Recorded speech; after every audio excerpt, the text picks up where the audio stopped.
ბათუმში მომხდარი სისხლიანი ანგარიშწორების ახალი დეტალები ხდება. პირველებისთვის ცნობილი ირკვევა, რომ 31 წლის ბაჩო ბერიძეს ცეცხლი წარსულში მომხდარი დაპირისპირების გამო გაუხსნეს. მკვლელობის მცდელობა, რომ შურის ძიების მოტივით მოხდა, ამას პირველებთან ინტერვიუში ადასტურებს ბაჩო ბერიძის მამა. მასთან პირველებმა ინტერვიუ ჩაუწერეთ და სწორედ მისგანვე გავიგეთ, რომ მკვლელის ვინაობა უკვე ცნობილია შინაგან საქმეთა სამინისტროსთვის, თუმცა პოლიცია ამ დრომდე ვერ ახერხებს მიმალვაში მყოფი კაცის კვალზე გასვლას. რაც შეეხება უშუალოდ დაჭრილ მამაკაცს, ბაჩო ბერიძის მდგომარეობა უმძიმესია, ის ამ დრომდე რეანიმაციულ განყოფილებაში რჩება. Იცით ვინ იყო, ან ინფორმაცია გააქვთ? ის მაგ ინფორმაცია მაგრამ დაზუსტებით არ ვიცი ჯერ. რამე კონფლიქტი ჰქონდათ მანამდე? რა კონფლიქტი ჰქონდათ აი? სალაპარაკება იყო რაღაცა მათ შორის არ ვიცი. შემოგობართ ერთად იყო. კაფეში იჭდნენ?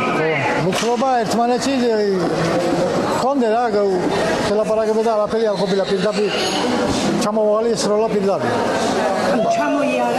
ხო, მოტოციკლეთი. არც უცხობიან, არც ერთმანეთში ხელდახელა ყოფილა ცხობი. პირდაპირ ეს იჯდა, ეგენი იჯდნენ, ჩამოიარა და პირდაპირ ესროლა. და გაქცეულია? ხო, გაქცეულია. გაქცეულია ჯერ არა დაკარგული.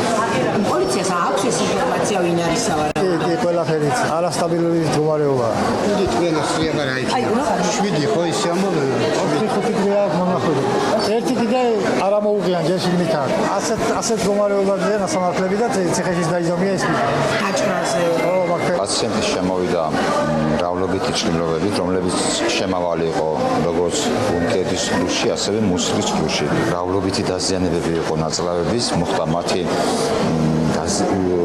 დაფლეტილი ნაწილის მოცილება და სხვა დაზიანებული ნაწლავის მთლიანობის აღდგენა. უნკედის ჯგუფში შემავალი ჭრილობის გამო ჩატარდა რევიზია, იქაც ჰემოსტაზის სისტემის მიზეზის შეჩერება და დრენირება. პაციენტი არის ფილტვების ხელოვნურ ვენტილაციაზე, სახეზე გვაქვს ტრაუმულ ჰემორაგიული შოკის კლინიკური სურათი. პროგნოზთან დაკავშირებით ამ ეტაპზე ზუსტად ვერ ვიტყვით, რამდენად დინამიკაში როგორ წავა სიტუაცია, თუმცა ამჟამინდელი მონაცემებით ჩვენ ვახერხებთ სასიცოცხლო ფუნქციების სტაბილიზაციას.